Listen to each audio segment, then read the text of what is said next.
नरेंद्र मोदी जी के नेतृत्व में ऐसे लोगों के स्वाभिमान के लिए और जिस स्वाभिमान से उन्होंने लड़ाई लड़ी हम उनके लिए भी काम करेंगे। मित्रों, मैं आपसे कहना चाहता हूं, मैं आपसे निवेदन करना चाहता हूं, देश के यशस्वी प्रधानमंत्री नरेंद्र मोदी जी ने एक कर नीति, एक शिक्षा नीति, एक देश एक राशन कार्ड, जिस तरह से कार्यक्रम माननीय प्रधानमंत्री जी ने हाथ में लिए हैं। और मैं आपसे एक बात और कहना चाहता हूं, अभी 5 जून को, क्योंकि हम सरोकार के काम भी करते हैं, सामाजिक सरोकार के काम हमारी पार्टी करती है। आपने देखा 2014 में जब देश के यशस्वी प्रधानमंत्री नरेंद्र मोदी जी आए थे, लिंकन बात में कमी थी, लिंकन बात में काफी अंतर था। उन्होंने पहली बार इस देश के अंदर किया कि बेटी बचाओ बेटी पढ़ाओ का नारा देकर के उस लिंकन बात को सही करने का काम देश के यशस्वी प्रधानमंत्री नरेंद्र मोदी जी ने। आपने देखा हो, स्वच्छता के लिए गंदगी एक अभिशाप है, इसे बताने के लिए देश के यशस्वी प्रधानमंत्री नरेंद्र मोदी जी ने सामाजिक सरोकार के लिए खुद अपने हाथ में झाड़ू लेकर के लाल किले से प्रारंभ करके देश के अंदर अभियान चलाने का काम किया और स्वच्छता को लेकर के आगे बढ़े। अभी 5 जून को आपने देखा है, जिस तरह से देश के यशस्वी प्रधानमंत्री नरेंद्र मोदी जी ने एक पेड़ मां के नाम लगाने का, पर्यावरण को सुधारने का, जिससे हमारा वायुमंडल, हमारा पर्यावरण ठीक रह सके। जो बारिश का, राजस्थान के अंदर तो बारिश की स्थिति ऐसी रहती है जिससे बारिश हो सके, हमारा जीवन यापन सही हो सके, किसानों को लाभ मिल सके। उनके नेतृत्व उन्होंने कहा है कि 5 जून को कहा कि एक पेड़ मां के नाम। हमारी सरकार ने भी घोषित किया है कि राजस्थान के अंदर हम 7 करोड़ पेड़ लगाकर राजस्थान के पर्यावरण को सुधारने का काम करेंगे। मैं आपसे भी निवेदन करना चाहता हूं, आपसे भी मैं आग्रह करना चाहता हूं कि पहले कोई भी काम हो आज दिन गिन लीजिए, क्योंकि बारिश बहुत अच्छी हो रही है, क्योंकि भाजपा और बारिश का एक ही मेल है। ऊपर वाला भी जानता है कि ये भारतीय जनता पार्टी के ऐसे कार्यकर्ता है जो कहते हैं वो करते हैं और करते हैं वही कहते हैं।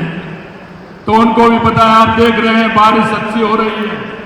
मैं आपसे यही आग्रह करना चाहता हूं, प्रतिदिन एक पेड़ लगाएं, मां के नाम एक पेड़ लगाएं और इस अभियान में शामिल होते हुए, जन को शामिल करते हुए हम देश के पर्यावरण को, प्रदेश के पर्यावरण को बचाने का काम हम करें। मित्रों, मैं एक और निवेदन आपसे करना चाहता हूं, हमारी सरकार को, जो आपने आप कार्यकर्ताओं की मेहनत से, कार्यकर्ताओं के परिश्रम से, कार्यकर्ताओं की परिश्रम की पराकाष्ठा से जो राजस्थान में आपकी सरकार बनी, 15 दिसंबर को सरकार का गठन हुआ, आप सभी ने देखा। लेकिन मैं आपसे एक बात जरूर कहना चाहता हूं मेरे भाई और बहनों, कि जो हमारे संकल्प पत्र में जो हमने वादे किए हैं, हम आज भी आपको कहना चाहते हैं कि संकल्प पत्र का एक एक वादा पूरा होगा, समय से पहला होगा, यह मैं आपको विश्वास दिलाना चाहता हूं। और आपने देखा 15 दिसंबर को शपथ ली थी, हमने 16 दिसंबर को काम हमारा प्रारंभ किया। 16 दिसंबर को हमने कहा था, क्योंकि हमने राजस्थान के युवाओं से वादा किया, राजस्थान के युवाओं से हमने वादा किया था, क्योंकि उस किसान मजदूर के बेटे के साथ कांग्रेस की सरकार ने जिस तरह से खिलवाड़ की थी, उसके खून के आंसू रोने का काम किया था। क्योंकि जो भी पेपर होता था वो लीक हो जाता था और मेरा युवा जब देखता था तो वो रोता था। और जब पिताजी उसको किस तरह से पढ़ाते हैं, पिताजी कोचिंग कराते हैं, उसको उच्च संस्थान में भेजते हैं, उसके लिए मकान दिलाने का काम करते हैं, लेकिन यहाँ की सरकार हर बार पेपर लीक कर देती। और हमने वादा किया था कि हम पेपर लीक करने वालों को किसी की बार में बख्शेंगे नहीं। हमने 16 दिसंबर को SIT गठित की और SIT का काम भी आपने देखा है मेरे भाई और बहनों। जब अगली मीटिंग होती है तो 2, 4, 5 बढ़ जाते हैं। आज संख्या 108 पहले थी, अब 110 संख्या पहुंच गई है। 110 लोगों को गिरफ्तार करके अंदर डालने का काम किया है। यही नहीं, आपको पता होगा यहाँ गैंगस्टर आते थे, कभी गोली चला के चले जाते थे, भू माफिया, खनन माफिया, ड्रग माफिया। हमने कहा हम एंटी गैंगस्टर फोर्स का निर्माण करेंगे और आपने देखा होगा हमने कहा या तो गैंगस्टर राजस्थान के अंदर आएगा नहीं, आएगा तो यहां से बच करके जाएगा नहीं, यह हम आपको विश्वास दिलाते हैं। यही नहीं मेरे भाई और बहनों, 6 महीने के अंदर आपने देखा होगा जिस तरह से अब वो छुप रहे हैं, अब वो छुप रहे हैं। हमने कहा छुपने से काम नहीं चलेगा। जैसे ही पता लगेगा यह राजस्थान है, यह महाराणा प्रताप की धरती है, यह महाराजा सूरजमल की धरती है, यह पन्नाधाय की धरती है, यह मीराबाई की धरती है, यह अमृता देवी की धरती है, यह शक्ति और भक्ति की धरती है, यह किसी अशांति फैलाने वाले की धरती नहीं है। राजस्थान में किसी भी तरह की अशांति नहीं फैलाने दी जाएगी। कहा हमने यहाँ तो आएगा नहीं, आएगा तो यहां से जाएगा नहीं, यह हम आपको विश्वास दें। आपने देखा होगा संगठित अपराध जिस तरह के होते थे, हमने कहा हम जीरो टॉलरेंस पर काम करने वाले हैं, हम किसी को भी बख्शने वाले नहीं हैं, यह संगठित अपराध भी नहीं चलेगा। और आज आप देख रहे हैं जिस तरह से आए दिन कार्रवाई हो रही है, और आपने कभी टीवी में भी देखा होगा, चलते हुए भी देखा होगा, आपने बुलडोजर चलते भी देखा होगा। हमने कहा कि अपराधी को कदम नहीं, अपराधी को नीचे से खत्म करना है। अगर अपराधी पैदा करने वाले को भी हम खत्म करना चाहते हैं, वो अपने लालच के लिए अपराधी पैदा करते हैं। हमने कहा ऐसा कोई भी लालची व्यक्ति होगा, इस तरह का पनाह देने वाला होगा, हम उसको भी नहीं बख्शने वाले हैं, क्योंकि वो भी अपराध को बढ़ावा देता है, वो भी अपराध की श्रेणी में आता है। हमने कहा हम किसी को छोड़ने वाले नहीं हैं। कई बार हमारे पास फाइल आते हैं, ये पकड़ा गया था, अरे भैया पकड़ा गया तो इसकी छुट्टी करिए, इसके लिए काय के लिए तुम फाइल को चला रहे, बंद कर दीजिए और बंद करिए, हटाइए इसको, क्योंकि हम उनको छोड़ने वाले नहीं हैं, ये हम आपको विश्वास दिलाते हैं। भाई और बहनों, आपने देखा होगा मेवात के अंदर किस तरह से साइबर क्राइम चल रहा था, किस तरह की स्थिति थी। पूरे देश के अंदर राजस्थान में 80% और उसमें भी सारा का सारा मेवात में चलता था। हमने कहा कि ये नहीं चलेगा। आपने देखा होगा किस तरह की पंचायतें होने लग गई हैं। अब जहां अपराध होता था लोग उसको प्रोत्साहन करते थे, अब वहां पंचायतें हो रही हैं, पंचायतें कर रहे हैं क्या इस तरह का अपराध गांव में पंचायत करके कह रहे हैं कि आगे हमारा कोई भी बच्चा, कोई भी व्यक्ति इस तरह के अपराध नहीं करेगा।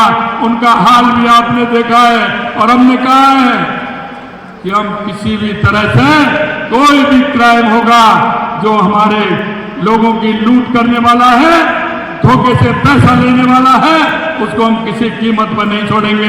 आप देख रहे हो जिस तरह से उनके कार्रवाई हो रही है। यही नहीं मेरे भाई और बहनों, हमने कई बार कहा है और आपने देखा भी है कि जो हमने वायदे किए थे वो वायदे हमने धीरे धीरे धीरे धीरे पूरा करना हमने प्रारंभ कर दिया। हम सामाजिक सुरक्षा की बात करें तो आपने देखा होगा हमारे संकल्प पत्र के माध्यम से हमने जो वायदे किए थे वो हमने पूरे किए हैं। हम 10 संकल्पों के माध्यम से हमने हमारा बजट आगे बढ़ाने का काम किया है। यही नहीं, मैं आपसे कहना चाहता, हमने वायदा किया था कि अगर हमारी सरकार आए तो हम यूआरसीपी को लेकर के आएंगे। आपने देखा हो 27 जनवरी 15 दिसंबर को हमारी सरकार बनी थी, 27 जनवरी को हमारा समझौता हुआ मध्य प्रदेश और केंद्र सरकार और राजस्थान के द्वारा, और वो समझौता हुआ। कांग्रेस ने कहा यह समझौता ऐसे हो गया, आपने तो कम ज्यादा कर दिया। अरे मैंने कि भाई आपका पत्र दिखाओ ना हमें कोई, आप बताओ आपने कब समझौता किया। माननीय शिवराज सिंह भाई साहब बैठे हैं, इनके नेतृत्व में माननीय वसुंधरा जी की जब सरकार थी, शिवराज जी भाई साहब की सरकार थी, उस टाइम इन्होंने ईआरसीबी को बढ़ाने का काम किया और कांग्रेस ने रोड़ा लगाने का काम किया। यही नहीं, इनकी सरकार कांग्रेस की यहाँ थी और कांग्रेस के मध्य प्रदेश में थी कुछ दिन के लिए। कांग्रेस के मुख्यमंत्री ने कोर्ट में ले गया, उसने कहा मैं आने वाला नहीं हूं, केंद्र की मीटिंग में बुलाने के बाद में नहीं आया। मैं धन्यवाद देना चाहता हूं हमारे पूर्व मुख्यमंत्री और हमारे केंद्रीय मंत्री शिवराज सिंह भाई साहब को, हमारे वर्तमान मुख्यमंत्री मोहन यादव जी को, कि इन्होंने खुले दिल से राजस्थान की उन योजनाओं को और मध्य प्रदेश की उन योजनाओं को आगे बढ़ाने का काम किया। आने वाले समय में दिसंबर के महीने में ईआरसीबी का बहुत बड़ा शिलान्यास देश के यशस्वी प्रधानमंत्री नरेंद्र मोदी जी के द्वारा होने वाला है। हमने काम भी प्रारंभ कर दिया, हमने वहां भूमि अधिग्रहण का काम भी प्रारंभ किया है। हम आपको विश्वास दिलाते हैं कि जो हमने कहा था कि हम शिलान्यास करेंगे और उद्घाटन भी भारतीय जनता पार्टी करेगी, ये जो माननीय देश के यशस्वी प्रधानमंत्री नरेंद्र मोदी जी ने जो करके दिखाया है, जितनी भी बड़ी योजना उनका शिलान्यास भी किया है और उनको उद्घाटन भी किया है, राजस्थान में भी वही होने वाला है। शिलान्यास भी करेंगे और आने वाले समय में उद्घाटन भी करेंगे, ये हम आपको विश्वास दिलाते हैं। इसी तरह यमुना समझौता, हमारे सीकर झुंझुनू चूरू के लिए हम कहते थे कांग्रेस, कई लोगों तो कांग्रेस के नेताओं ने कई बार वहां भूमि पूजन कर दिया। कई बार जब चुनाव आते हैं तो वो इसी से चुनाव लड़ते हैं कि हम यमुना का पानी लाएंगे।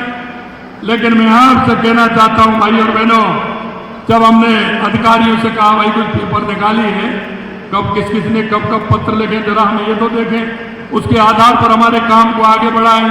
मैं आपसे कहना चाहता हूं और उनको भी कहना चाहता हूं, अगर कोई पत्र लिखा हो तो आप ला सकते हैं।